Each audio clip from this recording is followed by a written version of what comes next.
అందరికీ నమస్కారం అండి. ఎలా ఉన్నారు అందరూ? మనం అందరం బాగుండాలని కోరుకుంటూ మన లైఫ్ టైల్స్కి స్వాగతం చెబుదాం. ఈరోజు మన కథ అవసరానికి తగిన కోరిక. బేతాళ కథ. పట్టువదలని విక్రమార్కుడు చెట్టు వద్దకు తిరిగి వెళ్ళి చెట్టుపై నుంచి శవాన్ని దించి భుజాన వేసుకొని ఎప్పటిలాగే మౌనంగా శ్మశానం కేసి నడుస్తూ ఉన్నాడు. అప్పుడు శవంలోని బేతాళుడు, రాజా, ఇంత అర్ధరాత్రి వేళ విషసర్పాలు, నక్కలు, గుడ్లగూబలు మాత్రమే తిరుగాడే ఈ భీతి గొలిపే శ్మశానంలో పట్టువదలని నీ కార్యదీక్ష అభినందించదగినదే. అయితే ఇంత నీ కఠోర శ్రమ ఏ ముని లేక తాంత్రికుల కోసమో అయితే మాత్రం చివరకు నిరాశపాలు కాగలవు. ఎందుకంటే అలాంటి వాళ్ళు అమానుష అతీంద్రియ శక్తులను సాధించే ప్రయత్నంలో సామాన్య మానవుల జీవితాల్లోని ఒడిదుడుకులు, దురాశలు, భయాలు గ్రహించలేని ఆసక్తులవుతారు. ఆ కారణంగా వాళ్ళు సాధించిన అపూర్వ శక్తుల ప్రభావం అపాత్రుల పరమైపోతుంది. ఈ విషయంలో నీకు ముందే హెచ్చరికగా ఉండటానికి మాతంగుడు అనే ముని కథ చెబుతాను. శ్రమ తెలియకుండా విను అంటూ ఇలా చెప్పడం ప్రారంభించాడు. పూర్వం తూర్పు సముద్ర తీరంలో ఒకానొక గ్రామంలో రాజయ్య అనే సంపన్నుడు ఉండేవాడు. ఎంతో బాగా బ్రతికిన అతను క్రమంగా ఆస్తులన్నీ పోగొట్టుకున్నాడు. కొడుకు సీతయ్యకి 20 ఏళ్ల వయసు వచ్చేసరికి ఆయనకు ఇల్లు ఒకటే మిగిలింది.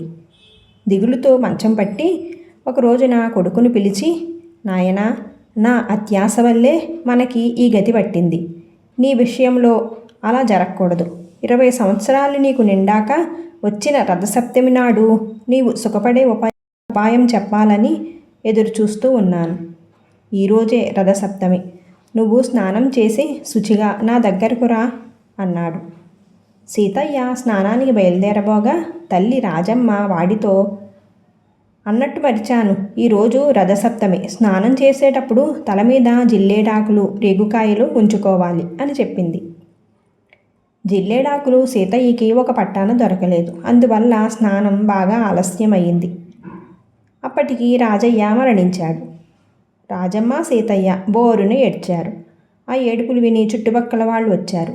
నలుగురు సహాయంతో సీతయ్య తండ్రికి దహన సంస్కారాలు చేశాడు. ఆ రోజు గడిచింది.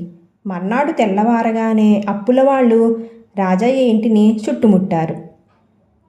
రథసప్తమి వెళ్ళిన మర్నాడు తన కొడుకు అందరికీ బాకీలు తీర్చుతాడని రాజయ్య నమ్మకంగా చెప్పాడట అందరికీ. వాళ్ళందరూ బాకీలు తీర్చమంటూ సీతయ్య మీద పడ్డారు. తండ్రి తనకేదో ఉపాయం చెబుతానన్నాడని, అది చెప్పేలోగా మరణించాడని సీతయ్య ఎంత చెప్పినా వాళ్ళు వినిపించుకోనే లేదు. వాళ్ళందరూ కలిసి పెద్ద గొడవ చేస్తూ ఉంటే సీతయ్య దిగాలుగా కూర్చున్నాడు. అప్పుల వాళ్లల్లో రమణయ్య అనే ఒక పెద్ద మనిషి ఉన్నాడు. రాజయ్య ఆయన వద్ద తన ఇంటిని తాకట్టు పెట్టాడు. రమణయ్య మిగిలిన వాళ్లతో, మీవన్నీ చిల్లర బాకీలు, అవి నేను తీర్చుతాను. ఈ ఇంటిని నేను సామాగ్రితో సహా స్వాధీనం చేసుకుంటాను. ఇందుకు మీకు అంగీకారం అయితే చెప్పండి అన్నాడు. అందరూ ఈ ఏర్పాటు బాగుంది అన్నారు. అప్పుడు రమణయ్య, ఒక్క రోజులో నువ్వు నీ తల్లి కట్టుగుడ్డలతో ఈ ఇల్లు విడిచిపెట్టాలి. నేను సరిగ్గా రేపు ఉదయం ఇక్కడికి వస్తాను అని సీతయ్యను గట్టిగా హెచ్చరించి మిగతా అప్పుల వాళ్లను వెంటబెట్టుకుని వెళ్ళిపోయాడు. జరిగిందంతా చూస్తూ ఉన్న రాజమ్మ, మనకు కలిసిరాని కాలం వచ్చి పడింది. నాయనా, ఇంటి అటక మీద తాతల కాలం నాటి పాత చెక్క పెట్టె ఒకటి ఉంది. అది ఒక్కటి తీయి. ఆ పెట్టెను మాత్రం వెంట ఉంచుకొని ఇక్కడి నుంచి వెళ్ళిపోదాం అని చెప్పింది కొడుకుతో. సరేనని సీతయ్య అటక ఎక్కాడు. అక్కడ రకరకాల పాత సామాన్లు ఉన్నాయి. ఒక మూలగా పాత చెక్క పెట్టె కనపడింది. అందులో ఏముందోనని మూత తెరిచి చూశాడు. ఒక చిన్న పుస్తకం తప్ప వాడికి ఇంకేమీ కనపడలేదు. సీతయ్య ఆ పుస్తకం తెరిచి చూశాడు. చాలా తక్కువ పేజీలతో ఆ పుస్తకంలో సీతయ్య వంశచరిత్ర ఉంది. సీతయ్య పుట్టుక వరకు ముఖ్యమైన వివరాలున్నాయి. ఆ తర్వాత ఒక పేజీలో బాదరాయణం బాదరాయణం బాదరాయణం అన్న మంత్రాన్ని 3 సార్లు జపించుకుంటే ఎదురుగా ఉన్న శత్రువులు కూడా మిత్రులై మనకు అడిగినంత సహాయం చేస్తారని, అది ఆ కుటుంబానికి ప్రత్యేకమని రాసి ఉంది. ఆ తర్వాత ఆ పుస్తకంలో ఇంకేమీ రాసిలేదు. కానీ బాదరాయణం మంత్రం గురించి అంత్యకాలం సమీపించేదాకా ఇంకెవ్వరికీ చెప్పకూడదన్న హెచ్చరిక మాత్రం ఉంది. మరణించే ముందు తండ్రి తనకు చెప్పాలనుకున్న ఉపాయం ఇదేనని సీతయ్య గ్రహించాడు. వాడు అటక దిగిన వెంటనే ఉత్సాహంగా రమణయ్య ఇంటికి వెళ్ళి ఆయనను పలకరించి బాదరాయణం అని మనసులో 3 సార్లు అనుకున్నాడు. అప్పుడు రమణయ్య వాడిని ఆప్యాయంగా పలకరించి, మీ నాన్న ఎంతో మంచివాడు. నీకు రాకూడని కష్టం వచ్చింది. నీకేం కావాలో చెప్పు, నేను సహాయం చేస్తాను అన్నాడు. నా అప్పుల బాధ తీర్చు అన్నాడు సీతయ్య వెంటనే. దేవుడి దయ వల్ల నాకే లోటు లేదు. కాబట్టి నా బాకీ నేను వదులుకుంటాను. నీ చిల్లర బాకీలన్నీ తీర్చుతాను. వెళ్ళి సుఖంగా ఉండు అన్నాడు రమణయ్య. తర్వాత ఆయన అన్నమాట నిలబెట్టుకున్నాడు కూడా. ఉన్నట్టుండి రమణయ్యలో అంత మార్పు ఎందుకు వచ్చిందో అర్థం కాక రాజమ్మ సతమతమైంది. సీతయ్య ఆమెకు కారణం చెప్పలేదు. ఇల్లు నిలబడింది. అప్పుల బెడద వదిలింది. ఇంక రోజులు గడవాలి. అందుకు సీతయ్య దుకాణందారుడు మదనుడి దగ్గరికి వెళ్ళి బాదరాయణ మంత్రం జపించాడు. మదనుడు రోజు ఉచితంగా సీతయ్యకి యచ్చాలి ఇంటికి పంపుతున్నాడు. అలా కొద్ది రోజులు గడిచాయి. ఒకరోజు రాత్రి సీతయ్య ఇంట్లో దొంగపడ్డాడు. అలికిడికి తల్లి కొడుకులకు మెలకు వచ్చింది. దొంగ వాళ్ళకి కత్తి చూపించి బెదిరించాడు. సీతయ్య మనసులో బాదరాయణ మంత్రం చదువుకున్నాడు.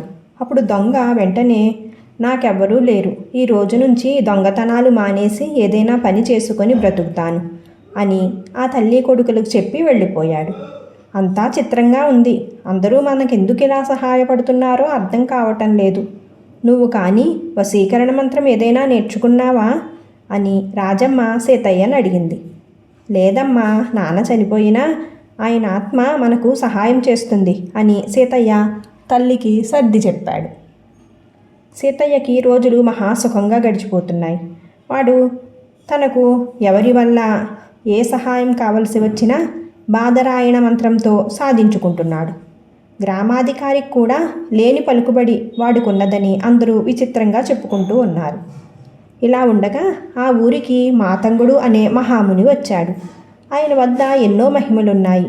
ఊళ్ళో ఎందరికో జబ్బులు కుదిర్చాడు, కొందరికి వరాలిచ్చాడు. ఆయనకు సాధ్యం కాని పని అంటూ ఏదీ లేదని ఊరంతా చెప్పుకున్నారు. ఈ విషయం సీతయ్యకు కూడా తెలిసింది. బాదరాయణ మంత్రంతో ఆయనను వశపరుచుకుంటే ఈ ప్రపంచంలో తను సాధించలేనిదంటూ ఏదీ ఉండదని వాడికి తోచింది. అందుకని వాడు ఒక రోజున ఆయనను కలుసుకొని బాదరాయణ మంత్రం జపించాడు. మాతంగుడు వాడి వంక ప్రసన్నంగా చూసి, అదృష్ట జాతకుడివి నాయనా, నీకు నా అవసరం ఏముంది అన్నాడు. స్వామి, ఎందరో సామాన్యులు నాకు సహాయపడుతూ నా అవసరాలు తీర్చుతున్నారు. అందువల్ల సామాన్యమైన నా కోరికలు తీరుతున్నాయి. మీ వంటి వారు నాకు సహాయపడితే అసామాన్యమైన కోరికలు తీర్చుకోవచ్చునని ఆశ అన్నాడు సీతయ్య వినయంగా 2 చేతులు జోడించి. మాతంగుడు నవ్వి, నా కథ చెబుతాను విను నాయన అంటూ ఇలా చెప్పడం ప్రారంభించాడు. ఈ ప్రపంచానికి చక్రవర్తి కావాలని మాతంగుడి ఆశ. ఆయన హిమాలయాలకు వెళ్ళి కఠోరమైన తపస్సు చేశాడు. కొంతకాలానికి భగవంతుడు ప్రత్యక్షమయ్యాడు. మాతంగుడు ఆయనకు తన కోరిక చెప్పాడు. ఇప్పుడు చక్రవర్తి చాలా మంచివాడు, ఆ పదవికి తగినవాడు. నీవు ఆ పదవిని కోరటం న్యాయం కాదు అన్నాడు భగవంతుడు. నేను కూడా మంచివాణ్ణి, ఆ పదవికి తగినవాణ్ణి అన్నాడు మాతంగుడు. నీ మంచితనానికి రుజువు లేదు. నువ్వు చక్రవర్తి కావాలనుకుని తపస్సు చేశావు. చక్రవర్తి కావటానికి మార్గం తపస్సు కాదు, స్వయం కృషితో శక్తి సామర్థ్యాలతో ఆ పనిని సాధించాలి.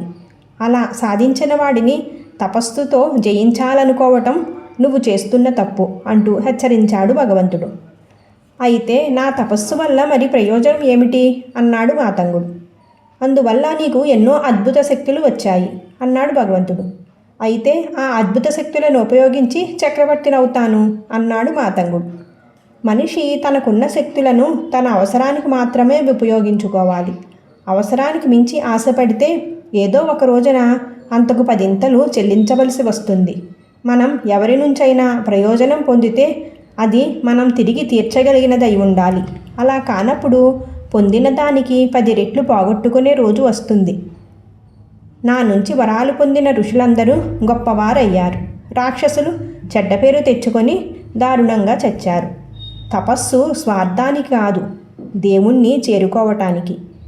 ఈ విషయం మరిచిపోకు అని భగవంతుడు హెచ్చరించాడు. అప్పటికి మాతంగుడికి కళ్ళు తెరుచుకున్నాయి. ఆయన తనను భగవంతుడిలో ఐక్యం చేసుకోమని ప్రార్థించాడు. పుట్టిన ప్రతి మనిషి వల్ల ఏదో ఒక ప్రయోజనం ఉంటుంది. ఇంతవరకు నువ్వు ఏ ప్రయోజనమూ సాధించలేదు. నీ మంచితనాన్ని రుజువు చేసుకొని జీవిత ప్రయోజనం సాధించిన రోజున నిన్ను నాలో ఐక్యం చేసుకుంటాను అని మాతంగుడికి వరమిచ్చాడు భగవంతుడు. అప్పటి నుంచి మాతంగుడు ఊరూరు తిరుగుతూ మానవ సేవ చేస్తున్నాడు.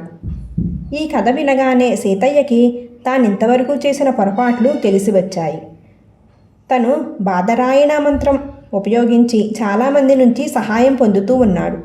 తన తండ్రి కూడా ఒకప్పుడు ఇలాగే ఆ మంత్రం వల్ల ప్రయోజనం పొంది ఉంటాడు. అత్యాశకు పోయి ఆ మంత్రాన్ని అతిగా ఉపయోగించుకున్నాక తిరిగి బదులు తీర్చవలసి వచ్చినప్పుడు అశక్తుడయ్యాడు. క్రమంగా అన్నీ పోగొట్టుకున్నాడు. అందుకే ఆయన పోయే ముందు నా అత్యాశ వల్లే మనకి గతి పట్టింది అన్నాడు. ఇప్పటికీ తను ఇతరుల నుంచి చాలా ఎక్కువ ప్రయోజనాలు పొంది ఉన్నాడు. కొందరి నుంచి అవసరానికి మించిన సహాయం తీసుకున్నాడు. కొన్నాళ్లలో తనకు తండ్రికి పట్టిన గతే పడుతుంది. అవసాన దశకు వచ్చేదాకా ఆ మంత్రం గురించి తన బిడ్డలకు చెప్పటానికి హెచ్చరించటానికి కూడా వీల్లేదు. ఇలా ఆలోచిస్తున్న సీతయ్యకి మాతంగుడు పరీక్షగా చూస్తూ, చూడు నాయన, నీలో ఏదో వశీకరణ శక్తి ఉంది. నీవు అడిగిన సహాయం చేసే వరకు నేను ఇక్కడి నుంచి కదలలేను. కాబట్టి నీ కోరిక ఏదైనా ఉంటే ఒకటి చెప్పు, తీరుస్తాను అన్నాడు. సీతయ్య కొంతసేపు మదనపడి, స్వామి, తమరు చక్రవర్తి కావాలనుకుని తపస్సు ప్రారంభించారు. ఆ తపస్సు వల్ల సాధించిన అద్భుత శక్తులతో మానవాళికి మీరు చేస్తున్న సేవ మీకిప్పుడు చక్రవర్తి అయ్యే అర్హతను సంపాదించి పెట్టింది. కానీ మీకు చక్రవర్తి అవ్వాలన్న కోరిక ఇప్పుడు లేదు అన్నాడు. అవును నాయన అన్నాడు మాతంగుడు. స్వామి, నాకు చక్రవర్తిని కావాలన్న దురాశ లేదు. ఈ రాజ్యానికి రాజునయ్యేలా చెయ్యండి చాలు అన్నాడు సీతయ్య. అయ్యో, భగవంతుడి హెచ్చరికను మర్చిపోయావా అన్నాడు మాతంగుడు. లేదు స్వామి, నేను రాజును పదవి నుంచి తొలగించాలి అని అనుకోవటం లేదు. రాజుకు పుత్రులు లేరు. ఒక్కగానొక్క కుమార్తె ఉంది. ఆమెకు తగిన వరుడి కోసం ఆయన అన్వేషిస్తున్నాడు. ఆ వరుడికి తగ్గ అర్హతలన్నీ నాకు వచ్చి స్వయంవరంలో నేను గెలుచుకునేటట్లుగా నాకు వరమియ్యండి అన్నాడు సీతయ్య. తదాస్తు, నీ జీవితానికి ఒక సార్థకత కలిగింది. నీ కోరికను తీర్చి నేను భగవత్ సాన్నిధ్యాన్ని చేరుకోగలను అన్నాడు మాతంగుడు. బేతాళుడు ఈ కథ చెప్పి, రాజా, మాతంగముని తాను తపస్సు ద్వారా సాధించిన అద్భుత శక్తుల సహాయంతో సీతయ్యను ఒక దేశానికి రాజును చెయ్యటం అవివేకము, అనాలోచితమైన పనిగాను నేను అనుకుంటున్నాను. సీతయ్య అప్పటికే తన బాదరాయణ మంత్రం ద్వారా ఎందరి నుంచో తను కోరినది సాధించుకుంటున్నాడు. అలాంటి వాడు ఒక దేశానికి రాజైతే వాడి పరిపాలన ఎంత స్వార్థపూరితంగా, కిరాతకంగా ఉంటుందో మనం ఊహించవచ్చు. ఇలాంటి స్వల్ప విషయాన్ని తపశ్శక్తి సంపన్నుడైన మాతంగుడు ఎందువల్ల గ్రహించలేకపోయాడు? త్వరగా దైవ సాన్నిధ్యాన్ని చేరాలన్న ప్రయత్నంలో ఆయన దురాశాపూరితమైన మానవ నైజాన్ని మర్చిపోయాడా? సీతయ్య ఇంతకాలంగా పరాన్నభుక్తుడుగా బ్రతుకుతున్నవాడని తెలిసి ఎంతో మహిమాన్వితుడైన మాతంగుడు ఇంత పెద్ద తప్పిదం చెయ్యటానికి కారణం ఏమిటి? ఈ సందేహాలకు సమాధానం తెలిసి కూడా చెప్పకపోయావో నీ తల పగిలిపోతుంది అన్నాడు. దానికి విక్రమార్కుడు, సీతయ్య స్వయంగా ఏ పని పాట లేకుండా ఇతరుల నుంచి తన మంత్రం ద్వారా అవసరాలు తీర్చుకుంటున్నాడన్నది మాతంగుడికి తెలుసు. అలా చెయ్యటం పాపకార్యమన్న సంగతి తెలిసినందుకే మాతంగుడు వాడికి తన కథ చెప్పాడు. అవసాన దశలో తండ్రి, నా అత్యాశ వల్లే మనకి ఈ గతి పట్టింది అన్న మాటలు, మాతంగుడి యొక్క స్వ అనుభవం, సీతయ్య మనస్తత్వంలో పెద్ద మార్పునే తీసుకుని వచ్చాయి. అప్పటి వరకు ఇతరుల నుంచి తాను పొందిన సహాయానికి గాను వాళ్లకు తిరిగి సహాయం చెయ్యాలంటే పుష్కలంగా ధనం కావాలి. అందుకు రాజపదవి తప్ప మరొక మార్గం లేదు. అందుకే సీతయ్య దేశానికి రాజు కావాలి అనుకున్నాడు. మాతంగుడు వాడి మనోగతాన్ని గుర్తించి సరేనన్నాడు. ఈ కారణాల వల్ల మాతంగుడిది ఆపాత్రదానం అనుకోవటం సరి అయినది కాదు అన్నాడు. రాజుకు ఈ విధంగా మౌనభంగం కలగగానే బేతాళుడు శవంతో సహా మాయమై తిరిగి చెట్టెక్కాడు. కథ సుఖాంతం. Thank you for watching guys. Friends, మన కథను లైక్ చేయండి. మీ సలహాలు సూచనలు కామెంట్ చేయండి. ఇలాంటి మరి ఎన్నో కథల కోసం మన ఛానల్లోకి వెళ్ళి చూడండి. Thank you for watching guys. Thank you.